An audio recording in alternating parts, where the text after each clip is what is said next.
Hi friends, welcome to our channel Aaron Prasidh. బాగున్నారా ఫ్రెండ్స్? మేమైతే బాగున్నాం. మీరు కూడా బాగుండాలని మనస్ఫూర్తిగా కోరుకుంటున్నాను ఫ్రెండ్స్. ఈరోజు నేను ములక్కాడ మసాలా కర్రీ ఎలా తయారు చేస్తున్నాను చూడండి ఫ్రెండ్స్. దానికి కావలసిన పదార్థాలు, తయారీ విధానం.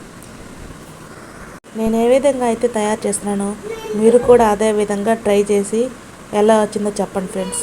రుచి అయితే చాలా బాగుంటుంది ఫ్రెండ్స్. నేనైతే ఈ విధంగా చేస్తాను ఫ్రెండ్స్. మీరైతే ఎలా చేస్తారో కామెంట్ చేయండి ఫ్రెండ్స్.